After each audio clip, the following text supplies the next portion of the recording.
അസ്സലാമു അലൈക്കും.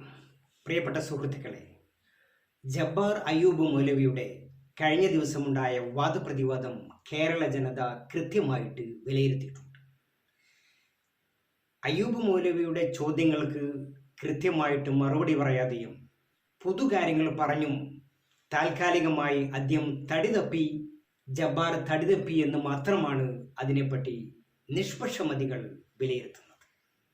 ജബ്ബാറിൻ്റെ പ്രതികരണം വളരെ മോശമായി പോയെന്നും അയ്യൂബ് മൗലവിയുടെ ചോദ്യങ്ങൾക്ക് അക്കമിട്ടിട്ടുള്ളൊരു മറുപടി സദസ്സ് പ്രതീക്ഷിച്ചിരുന്നുവെങ്കിലും നിരാശമാക്കി കളഞ്ഞു എന്നുള്ളതാണ് പൊതുവെയുള്ള സംസാരം.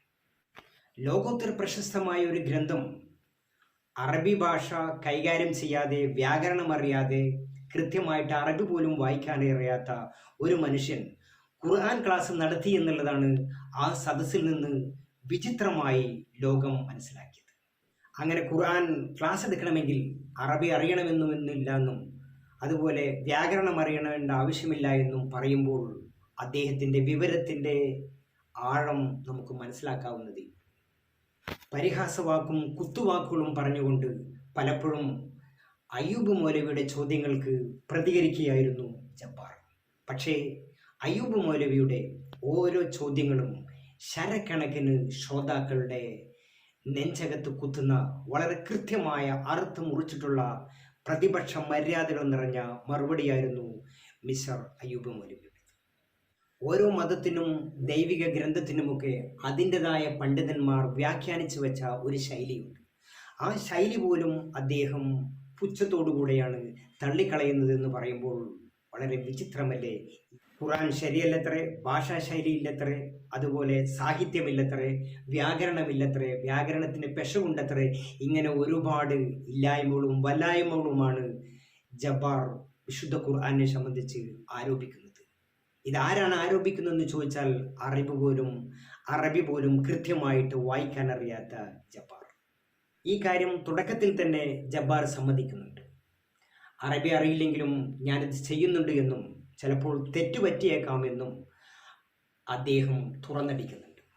പക്ഷേ അദ്ദേഹത്തിൻ്റെ വകയായിട്ടുള്ള വ്യാഖ്യാനങ്ങൾ വരികൾക്കിടയിലൂടെ കൊടുത്തു എന്ന് പറയുമ്പോൾ അദ്ദേഹത്തിൻ്റെ ഖുർആൻ ക്ലാസിൻ്റെ സത്യാവസ്ഥ എന്താണെന്നുള്ളത് ഓരോ മനുഷ്യരും മനസ്സിലാക്കി കഴിഞ്ഞു. കഅബയും സഫയും മറവയും ഒക്കെ അള്ളാഹുവിൻ്റെ വിഗ്രഹമാണെന്നുള്ള പുതിയ കണ്ടെത്തൽ ലോകത്ത് ഇന്ന് വരെ ഒരു വിമർശകനും പറയാത്തതാണ്. ഷാഇറുള്ള എന്ന് പറഞ്ഞാൽ അള്ളാഹുവിൻ്റെ വിഗ്രഹമാണ് എന്ന് ഏത് ഡിക്ഷണറിയിലാണെന്നുള്ളത്, എവിടെയാണ് അങ്ങനെയുള്ള വ്യാഖ്യാനമുള്ളത് എന്ന് ചോദിച്ചപ്പോൾ അത് ഞാൻ വരികൾക്കിടയിലൂടെ വായിച്ച് കണ്ടെത്തിയതാണ് എന്നാണ് അദ്ദേഹത്തിൻ്റെ സമർത്ഥനം. ഷാഇറുള്ള എന്ന് പറഞ്ഞാൽ അള്ളാഹുവിൻ്റെ ചിഹ്നം, അള്ളാഹുവിൻ്റെ അടയാളം എന്നുള്ള രൂപത്തിലാണ് എല്ലാ ഗ്രന്ഥങ്ങളും ഷാഇറിന് എല്ലാ ഡിക്ഷണറികളും എടുത്തിട്ടുള്ളതെങ്കിൽ പുതിയ വ്യാഖ്യാനവും പുതിയ അർത്ഥവുമാണ് ജബ്ബാർ ഇവിടെ നൽകുന്നത്. ഇസ്ലാമിനെ കൊച്ചാക്കാനും ചെറുതാക്കാനുമുള്ള തൻ്റെ വങ്കത്ത് നിറഞ്ഞ ഇത്തരം ജൽപ്പനങ്ങൾ പൊതുജനം ഇതിനെ പുറങ്കാലുകൊണ്ട് തട്ടിക്കളയുക മാത്രമേ ചെയ്യുന്നു. മിസ്റ്റർ അയ്യൂബ് മൗലവിയുടെ സംസാരം പക്വതയുള്ളതും അർത്ഥമുറിച്ചതും അതിലുപരി ചോദ്യങ്ങൾക്ക് കൃത്യമായ മറുപടിയുമായിരുന്നു. സർവോപരി പ്രതിപക്ഷ മര്യാദയും അദ്ദേഹം തീർത്തും പാലിച്ചിട്ടുണ്ട്. ചുരുക്കത്തിൽ ഖുർആനെയും ഇസ്ലാമിനെയും പറ്റി പഠിക്കാതെ തോന്നിയതൊക്കെ വിളിച്ചു പറയുന്ന ജബ്ബാർ, അദ്ദേഹത്തിൻ്റെ സംസാരം പൊതുജനം അറബിക്കടലിലേക്ക് വലിച്ചെറിഞ്ഞിരിക്കുന്നു എന്നുള്ളത് അദ്ദേഹത്തെ അറിയിക്കാൻ കൂടിയാണ് ഈ വീഡിയോ ചെയ്യുന്നത്.